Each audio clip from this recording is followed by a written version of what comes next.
The need to have a place to go to enjoy the sport when the weather doesn't cooperate is probably the biggest component around that.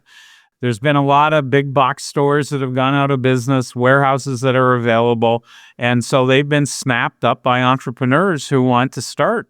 From a backyard on Bainbridge Island to billions in new indoor facilities, pickleball may be the most West Coast innovation story of all. Started in a garage to address a widespread need and over time, impossible to ignore. What started as a quirky summer game is now the fastest growing sport in America, not because high-profile professionals or lucrative broadcast deals have made it a spectacle, but because it's fun, democratic, and great at connecting people. I'm Greg Ammerfell, and this is Pacific Time, the podcast where we ask what-ifs about the future of the West Coast, its challenges, opportunities, and the prospect for independence, or just a good game. Today we ask, what if the Pacific Coast's greatest innovation wasn't from Silicon Valley or Hollywood, but was pickleball? And what does this sport teach us about community, business, and how the West Coast moves from fun to global force? Our guest is David Johnson, a key mover in the growth of pickleball as co-founder of its largest online retailer, Pickleball Central, and now a consultant and newsletter publisher serving the fast-growing community of pickleball facility owners. He's got his finger on the pulse of the emerging pickleball industry, as well as the dynamics that have made it appealing to more and more people. I asked David to explain the charming West Coast origins of pickleball. Pickleball started back in 1965 on Bainbridge Island, just off Seattle, ferry ride away. Some families were at their summer home on Bainbridge Island, and the kids were restless, and the adults said, go find something to do here, take some old paddles and a net and go play some game. And the kids started out at that. The parents saw what was going on, thought it looked kind of interesting. They experimented for a little bit, came up with a basic set of rules, and that's basically the pickleball we have today. And where in the world did the name pickleball come from? There's at least two theories. There's actually a third that's come out, but there's two. One had to do with it was the name of the dog, but the other theory says, no, the dog came later, so that couldn't have been the reason. The other one is that in rowing, there is a term, a pickle boat, which is the boat that's sort of the remnants of what's left over after everybody else picks the best boats and the best players and the best oars and stuff. So, it's what you make do with. And then that's how sort of pickleball got started. So, it's what they made do with to start the sport, and thus pickleball. I like to think that it is a constant reminder to anyone who plays that it is a fun game not to be taken too seriously. Absolutely. That's what we love about the sport. So how did it grow from a made-up game in the yard on Bainbridge Island to a national, if not international phenomenon? Yeah. Fastest growing sport in the U.S. over the last 5 years or whatever, really starting to take off internationally. There are a ton of private courts in the Seattle area going back to the 70s and 80s. It's really quite amazing. The early emphasis was on high schools and elementary schools, junior highs, actually getting pickleball as a sport where they could go indoors and use the badminton or the volleyball courts, put a lower net on. And so a lot of people got introduced to it there. I say there were three pillars that really propelled the sport. The first pillar was the USAPA's Ambassador Corps, the Pickleball Association, back in the early 2000s, etc. They grew this corps of volunteers, up to about 2,000 folks, that would go out and help identify places that they might be able to make into courts. They would organize tournaments and just encourage the growth of the sport. So that played a big role. The second was the introduction of a great portable net.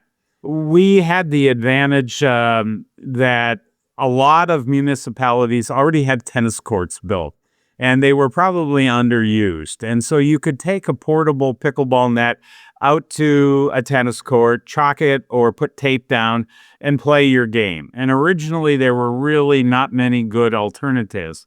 But the USAP found one. It's become sort of the model for portable nets. And that really encouraged people to go out and play the sport on a tennis or basketball court. And then thirdly was COVID. When COVID hit, people were looking for opportunities to go outside, get some exercise, etc. You could put up a portable net, you could chalk or line, and maybe have a neighbor come over, play outdoors, and not be worried about COVID. So those things were the key things that played a role in the growth of the sport. Got it. And my exposure to it was a backyard court in the 70s, and then fast forward probably 25 years to a family vacation to Arizona, and finding our way down to a whole club of courts, mostly populated by senior citizens who were all too excited to have a young family come out and learn their sport. How common was that? Well, in the early days, it was definitely pegged as a 55 plus sport. The beauty of the sport is you can learn it quite quickly. You don't have to be super athletic. It's not like tennis where doing an overhead serve was difficult. You could get on the court in 10 minutes. You were enjoying the sport and playing it. And I guess the people that had the time originally and the appeal of the sport was the older community. And so that was, California, Arizona, Florida, Texas. Those were the states that we saw that initial growth spurt back in the 90s and early aughts. Then it just has gradually expanded, and now the growth is with the Gen Xers and the millenniums and so forth. It's really become a sport that appeals to, the 8 to 80 age range are out there playing the sport. But it was originally a 55 plus sport. Absolutely. Yeah, it's so interesting. I mean, I know now when I go out to public courts in Seattle, I find it to be the most diverse activity I've ever come across in 22 years of living here, with people from, young kids to very old people, ethnically diverse, gender diverse, like super interesting to watch how universally accessible this game is. It's fun. Well, David, where does your story intersect with the rise of pickleball? My initial introduction to pickleball is when I bought a house in Maple Valley, a suburb outside of Seattle, and it had a rudimentary pickleball court on it. At that time, you played with wooden paddles, and so I went down to, at the time, Sports Authority and bought some wooden paddles, and we would play out on that. But then fast forward until after I got married, my wife's parents were playing in their, 60s and 70s. She was looking for a gift online that she could get her mom for a birthday present and couldn't find anything. And so we said, maybe there's an opportunity there. We hired a graphic designer to do some t-shirt designs for us, and we started doing that. We had a company that did all the fulfillment and so forth. But we saw the growth there, and we saw what was happening in the sport.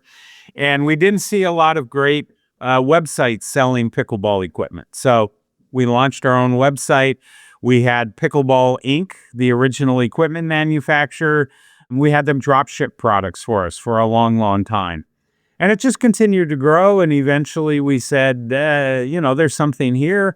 We brought it in-house, literally ran the business out of our house with employees, and our garage is the warehouse and so forth for a number of years. And then it just continued to grow. We got a warehouse, we got a bigger warehouse, we got a bigger yet warehouse, and we were able to really grow with the sport, ride the wave. It's fun to recognize that pickleball seems like in many ways the classic West Coast story, kind of a goofy, invention where if you weren't looking, you wouldn't see it. And then it sort of grew and rose through a garage startup. Absolutely. So you got Pickleball Central up and running. You built it. It grew from your house into a much bigger business, right? That's correct. And we did some acquisitions along the way. We ended up acquiring Pickleball Inc., that original equipment manufacturer that was located in the Seattle area. We acquired Pickleball Tournaments, which was the by far the leading platform to run tournaments. And tournaments has played a big role in the growth of pickleball as well. I know that there's like softball tournaments and baseball tournaments that are, kind of community events and people make friends and stuff. But pickleball, particularly in the racket sports industry, was kind of unique with the grassroots tournament environment that grew around it. It would be an all-day affair usually, and people would bring their wagons with drinks and food and a tent for shade, and they would just meet other people, and it was very social, very fun. Oftentimes a fundraiser for whoever was putting the tournament on, and that really helped grow the sport as well. So Pickleball Central had all three of those components as we grew the business, and then eventually sold it to Dundon Capital about 3.5 years ago. I'm curious to hear more about that, but what have you been doing since you sold the company? I continued on at Pickleball Central for a year running that, and then I retired. Spent about 8 months doing nothing, got bored. So I threw up my shingle and said I'd do some consulting. And then I started a publication called The Business of Pickleball, which is a subscription monthly newsletter that focuses on the business ecosystem around pickleball. And I do a monthly publication, about 16 pages, packed with data and who's who in the industry, legal issues, intellectual property issues, just all kinds of stuff that impacts businesses in the pickleball realm. And then in January, we started an association for pickleball facilities. We've added Padel to it now. So it's the International Association of Pickleball and Padel Facilities. It's a mouthful, but we're helping all these new facilities that are coming in, taking over big box stores, warehouses, that type of thing, trying to get them, again, infrastructure data, trying to help them be more successful, because a lot of them are coming into business for a first time. There's somebody that loves pickleball, thinks it would be great to have a facility, and then finds out running a small business is quite a challenge. And so we're trying to give them the resources that they need to be successful. I mean, what I'm hearing in that story is you were such an important part of kind of bringing it out from the grassroots to a widespread sport with a website where you could easily find great gear. But now you're at the center of a whole industry, and that's a further testament to its stage of growth and the maturity of the sport. What are some key insights, David, from the pages of your newsletter? What's going on in the pickleball industry these days? Over the last 2 years, 3 years, the growth of the indoor facilities is huge. We do an estimate of the various segments in the industry, and the facilities segment is by far the largest, much bigger than the equipment or the tournaments or the pro or anything like that. We estimate that facilities, between operational revenue and capital expense going in to build new facilities, is about $3.3 billion out of about 5.5 in 2025. So it's a huge segment with a lot of money going into it. It's almost all friends and family money that are going into these facilities. There's no venture capitalist that specializes in doing facilities. So again, you've got this sort of widespread community support for the sport in putting money into building these facilities. So that's a huge thing. The equipment side of it, there's lots of various threads going on in equipment in terms of standards for equipment, testing around that, who's responsible for it. There's more and more money coming into it. There's emerging to be 3 big players in the equipment market, and then a lot of smaller players underneath them. So there's lots going on. It's becoming a more mature ecosystem. As more money comes in, you get more commercialization and a little less focus on the community side and the social side, which, is bound to happen when a sport grows at the pace that pickleball has. But, some people hate to see that more commercialization of the sport. But it will survive, and it will continue to grow. What would you say are the key ingredients to the success of this sort of booming number of pickleball facilities? Is it an embrace of the social side or enhancement of that, or is it something altogether different that goes into making those buildings work? I think that because of the demand of the sport and the fact that weather can play such a big role in when you can play. If you're in Seattle, there's a lot of winter months that it's wet outside and you simply just can't play. And when you've got thousands and thousands of people, that the sport has become an integral part of their entertainment, their health and wellness, their community, the demand just grew to the extent that people said, "Hey, we've got to have a solution to the weather problem, and that's an indoor facility, be it rain in Seattle or heat in Arizona or Florida," right? I mean, it really limits the number of hours out there. And so the need to have a place to go to enjoy the sport when the weather doesn't cooperate is probably the biggest component around that. A lot of people think that it's a much nicer experience playing indoors. You don't have to worry about the sun in your eyes. You don't have to worry about the wind. It can be air conditioned. It's dry. So all of those things just sort of pointed to the fact that the sport is mature enough to support it. Let's go. There's been a lot of big box stores that have gone out of business, warehouses that are available. And so they've been snapped up by entrepreneurs who want to start. We've got 5 or 6 franchise organizations that are putting up facilities. You didn't have that in racquetball. You don't have that in tennis, where you have franchises of facilities. And so, the cost of building a facility is relatively reasonable compared to other types of racket sports. So all that combined together sort of in a perfect storm over the last couple of years to see this incredible race to build facilities. We think that there's probably 1,400, 1,500 indoor facilities that have pickleball in them, not counting country clubs that are adding it outdoors or tennis facilities. So it's really, really become a big component of the sport and again, continues to help grow the sport.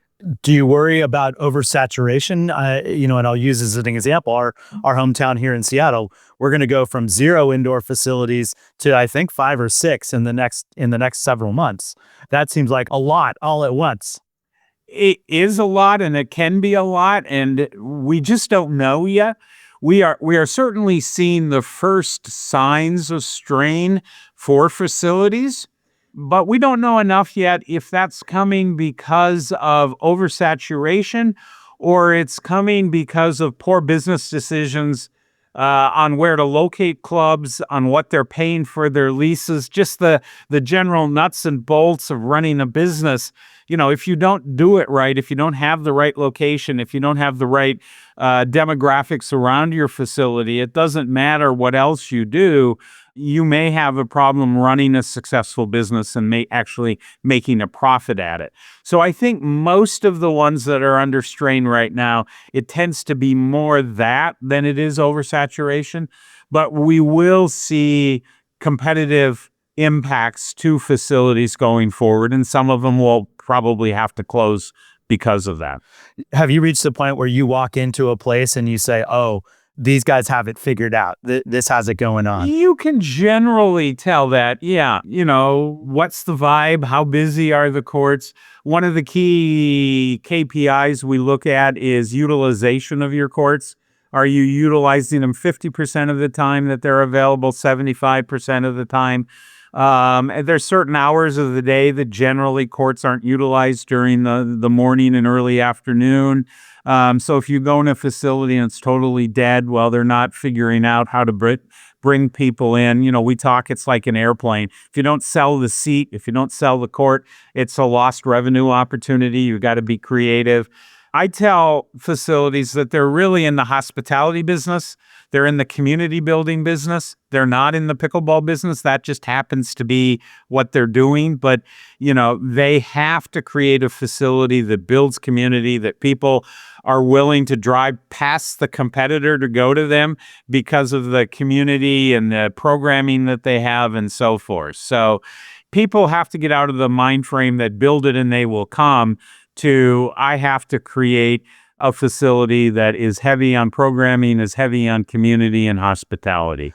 And what a shift this represents, because even a few years ago, this was, as you were saying, largely an outdoor activity. A lot, it seemed, played on kind of, at least in Seattle, played on public courts, which then ran into challenges. I remember you and I chatting over coffee about noise and neighbors resisting pickleball courts in their neighborhoods. Now we're talking about indoor facilities where I assume the noise is welcome by anyone who comes to the building. Well, yeah. I mean, for the most part, actually, it can get too noisy in indoor facilities as well. And so, that's part of the design considerations when you go into it. And we're seeing a fair amount of retrofitting after a facility opens because it's just a little bit too noisy. But you don't have the issue of disrupting your neighbors and creating problems the way that an outdoor court or courts might do. So it's taken that tension out of having pickleball facilities as well, pickleball courts. Let's put a regional lens on this. So, here's a sport that was invented in the Northwest, but quickly exported to the Sunbelt states. What role is the West Coast playing in the sport now? Is there more pickleball happening in Washington, Oregon, California relative to other places, or has it completely flipped? Is it now, led by the Southeast or other regions? Well, it's generally led by the Southeast because of the ability to play outdoors. It just means you have more courts that are available throughout the year to play on, and that just generally supports a larger pickleball community. States like California, Texas, Florida, Arizona also have large populations. So the percentages might be the same, but the number of overall players is bigger in those bigger states, particularly where you have a lot of outdoor courts that can provide the supply for huge demand at any point in time. Washington and Oregon used to be leaders, and sort of their influence and participation as a total percentage has gone down over the years. It's interesting to shift a little bit. I was chatting with Hillary Franz, who used to be the Commissioner of Public Lands in Washington State. Since she's left office, she's been able to find time to play more pickleball. And we were joking about how diverse and interesting the crowds are. She said, "Boy, we could really solve the world's problems if more of us were playing pickleball." Do you find that to be true? And if that's the case, should we be talking about summits of government leaders on pickleball courts? To a certain extent, it is. And I think it goes back to community. I mean, the sport is historically, if somebody new to pickleball showed up at an outdoor court where pickleball was being played, somebody would come up to them and say, "Have you ever played? Are you interested? Do you want to borrow my paddle and go out and give it a try? We'll show you how to play the sport." It was a very open and giving community. You lose a little bit of that as the sport grows, as people get more invested in what their rating is and making sure their rating doesn't go down and so forth. The competitive nature can sometimes trump the community nature of the sport. And as people have more money at stake in facilities or equipment manufacturers, it can get a little bit more competitive, shall we say. But I think generally the sport continues to be one that is a community-based social sport where people aren't too serious about what they're doing. They're out there to enjoy it, to get the health benefits. And getting more people to play it, I think, gives them those benefits, and that would definitely help. Absolutely. So what are you rooting for the continued growth of pickleball? In my newsletter, I talk about 3 pillars for the growth. Pillar number 1 is more of the indoor facilities. And we're seeing that not only in the U.S., but if you go over to Malaysia, to Kuala Lumpur, there are something like 30 new pickleball facilities that have popped up in the last year in Kuala Lumpur. And they're generally nicer, if I can use that term, than facilities in the States. They have more amenities. They have lush green, foliage, and they're kind of calming and pastel colors. And unlike if you go into a pickler that's, pretty much all black and, it's kind of competitive. But we're seeing in Southeast Asia, the sport is taking off. And a lot of that has to do with indoor covered courts there. So India, China, we're seeing facilities there. I think that the growth of the sport at the youth level, from elementary schools through junior high, getting it into high schools and college, is going to be a huge growth component. Pickleball is nowhere near as mature at the high school and college level as tennis is. I think pickleball is maybe even more open as a sport than tennis is at those levels. To be a really good tennis player, you've probably been going to academies for years. Your parents have been spending thousands and thousands of dollars on lessons and academies and clinics and so forth. Pickleball, we're just seeing that support system come into play, and I think we're going to see a huge amount of growth there. And then the third pillar is international growth. It's just absolutely taking off throughout the world, Southeast Asia in particular. Europe's a little bit slower. Padel has a pretty dominant grip on the sport in Europe, but we are seeing pickleball start to find its footing in Europe. And the same in Latin America and even Africa to a certain extent. You can do a pickleball court in a less developed country quite easily. They're not as nice as the courts in the U.S., but they're playable. And you can play the sport with wood paddles that cost a couple bucks. So even in countries where there's not a lot of resources for organized sport or recreational sport, pickleball is one of those sports that, other than soccer that you can play just about anywhere, that it lends itself well to a lower economic environment. Yeah, it's super accessible, and I think that my observation is that's part of what contributes to the crowds being so interesting and diverse when you go out to public courts. And the flip side of these new indoor facilities is they tend to attract higher economic status players, which is, to a large extent, unfortunate that we can't bring everybody in at the same level to the indoor. But those people that just don't have the money to buy an expensive membership in an indoor facility miss out on the benefits of that. And hopefully we'll see programs that encourage discounted or reduced play to bring in a broader demographic and social group of players.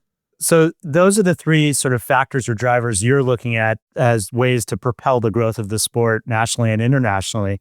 What's on your wish list, David, from the private sector or the public sector to put wind in those sails? Well, I think certainly one of the components that would further raise the awareness of the sport, particularly internationally, is if we got it into the Olympics.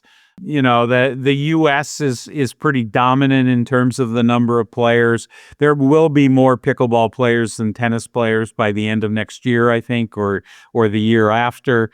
So it's a mainstream sport in the States. It's not internationally. Being in the Olympics would really raise the profile. I think it would bring in more sponsors at a higher level that, again, will propel the growth, from facilities, from the pro tour down through collegiate. I think that would really help. The equipment side of it, I think is pretty well leveling out, and we're not going to see anything from the equipment side that's going to make a huge difference. There's AI coming into technologies that will help with coaching and play analysis and so forth that will make for better players, easily done through technology. So that'll be something that, it'll be nice to see a good use of AI in the pickleball space to help players.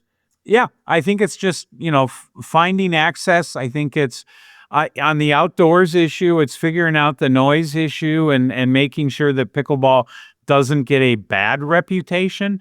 There is more organized resistance to pickleball noise outdoors. That's a problem for HOAs and tennis facilities and individuals that have courts. So hopefully we can solve that issue going forward. Better placement, technologies to mitigate the noise, etc.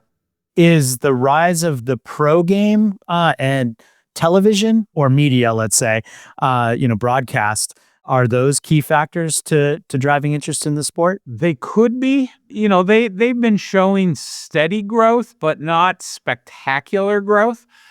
A lot of recreational players probably can't even name the top two or three pros in pickleball. It just hasn't caught fire. And when you look at the other sports models, so many of them are team-based: baseball, football, soccer, and they're wrapped around the communities on those teams, right? So the Seattle Seahawks, they can get free exposure in the newspapers and on TV and so forth every time they play a game. Tennis, not so much. Tennis has 100+ years of tradition that have created some big sporting events. So you've got the four major opens that people might tune into. I used to watch them, but I haven't watched a tennis tournament in years. I do tend to watch occasionally the pickleball tournaments, but I'm in the sport and it's kind of part of my job to know what's going on. I enjoy some of it, but I'm not sure what it's going to be. What's going to be the spark to take it to the next level? They're having problems getting the big media sponsorships for the sport, despite the fact that they've had exposure on a case by case basis with the big networks. ESPN has carried it, CBS Sports. They dabble in it, but I just don't think it's hitting the numbers they need. And I don't know what that spark's going to be to do it. If it's going to be the MLP, the team-based, if they can really grow that, then maybe. But I think there's still a big challenge in front of the pros to get to the next level. They've shown steady growth, but at a low level, and they need to go exponentially up to really get on media in a big way. So what I'm hearing you say is, wouldn't it be nice if pro sports and broadcast took off to propel interest? But in the meantime, the thing that's really driving this is participation at the grassroots level, and then the rise of these new buildings that are making it a more accessible sport for more of the year in more places. Exactly. And again, realize that on an international level, you're starting to see a duplication of what happened in the US between more tournaments, lots of community, these new facilities that are going up internationally, et cetera. And there's going to be some fracturing around that. There's going to be, different markets. There's going to be the Malaysian or Southeast Asian market. There's going to be the European market. And, I don't know from a media standpoint and a streaming standpoint if those can go beyond just being smaller regional media draws and not get to a worldwide level that you might see in soccer, for example. Let's do a little bit of a lightning round. What's one design detail every park should budget for related to pickleball but never does? Probably shade structures. If you're out on a sunny day and you're playing and you're waiting to play your next game or whatever, you can be overheating. And I think just a simple shade structure or trees or something that provide that would be the simplest. Bathrooms outdoors too are nice so that, you have something that's relatively, within walking distance that you can go and use a restroom if need be. Those would be the key things, I think. What's a myth about pickleball that drives you nuts? A myth about pickleball. I think the continuing myth is it's not a real sport. The positive thing I hear, it's an easy sport to get into. It's a hard sport to master. And so at the pro level, those guys are great. I mean, they are real athletes and they play tennis players from time to time, or tennis players who come into the sport. And it's not the pro tennis player that just makes an easy transition. It's a unique game, and it's got aspects that are tough to master. And that's a challenge. And it's a great thing then for those rec players that want to move up. They have that challenge. But if you want to stay at your 3.0 level in pickleball and just play with your friends, it's a tremendous sport to continue to do that at as well. So no pressure, but the ability to continue to challenge yourself and get better if that's what you want to do.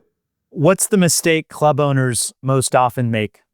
They overestimate the demand of what's going to come in immediately to their club, and the fact that they have to grind it out. They have to do the basic blocking and tackling and build community to build a long-term facility that's going to be successful. What's your headline for pickleball in 2030? That it's going into the 32 Olympics. Nice. If the West Coast were to kind of reclaim its mantle as the birthplace of pickleball, but try to turn itself into the best place to play pickleball anywhere in the world, what would it do? I think probably it needs a renewed and invigorated commitment from the municipalities to make sure that there's plenty of facilities. In the city of Seattle, there are something like 57 dedicated locations for tennis, and there's like one so dedicated facility for pickleball. And this is right near the birthplace of the sport, right? And some municipalities just have such a strong bias towards tennis and the historic, tennis environment and community that they just don't see that pickleball has a lot of benefits that tennis doesn't have, and that they need to commit more resources to supporting pickleball. By the way, it is kind of funny to watch the tennis players versus pickleball players jostling. It reminds me of snowboarders and skiers, Yep. 30, 40 years ago. It's ironic because I think tennis players and pickleball players actually have a lot in common. They need spaces where they can both play their games. Absolutely. Yeah, and it is. I mean, I would also comment, having had the chance to play on the Founders Courts on Bainbridge Island, when these dedicated outdoor places get built, oh my gosh, the community that comes out is incredible and so tightly interlaced. It's a really fun environment. And I think if you're, running parks and rec for a given city, you'd go to those places and say, that's what we're doing this job for, is to get that many citizens out doing a thing together and having a blast and raving about it to their friends and family. You would hope that they would see that connection and realize too that you can get almost 4 pickleball courts on a tennis court, and you've got 16 players compared to 2 players generally in tennis. So if you're looking at bringing health and wellness to the broader community, the economics are in favor of pickleball, as well as sort of the enhanced community that happens in pickleball. You don't see a lot of tennis players hanging around waiting for a tennis court and going in and changing partners and so forth. You see that all the time in pickleball, that if you're at a popular facility, you're playing different people all the time, you're partnering with different people, and that just builds the community and makes the sport that much more fun. And so, to me, it's a no-brainer that these Parks and Recs departments should be out there encouraging pickleball wherever they can. Take care of the noise issue, but encourage pickleball, any place else. And you just see the resistance from some, like in Seattle, that just don't get it yet. And it's taken them years and years, and that they still haven't done much. So what's your final kind of wish for pickleball? What will be the most important thing to happen to really take this sport from, popular and growing to something that's just entrenched in American society? I guess my biggest wish is that we can somehow continue to reinforce what's made the sport so popular, the community aspect of it, the fun aspect, the social aspect, and that we don't let ratings and tournaments and commercialization overtake the real nature of the sport and what has allowed it to grow into what it is today. And that requires that commercial organizations sometimes need to step back and do the right thing to support it. I'll give you a great example. We want to get into the Olympics. Well, we have to have a global body that does that. And currently we've got 2 or 3 that are kind of competing. It would be great if they could all figure out how to work. There's one that's probably significantly further along than the others, but they survive on a shoestring, right? I mean, they have very little revenue coming in to support them. They're all volunteers, et cetera, et cetera. we need corporate support behind the global federation to do what it needs to do to grow the sport worldwide, because that's going to help everybody. The larger commercial operations, it's going to be a bigger market, and it's going to be a standardized market, and that's to the benefit of everybody. So I wish that we could grow the sport, keep the really great nature of the sport, but also support the growth through the international organizations and the national organizations, so that we have a reasonable structure and ecosystem, and not one that's kind of butting heads and lots of egos involved and so forth.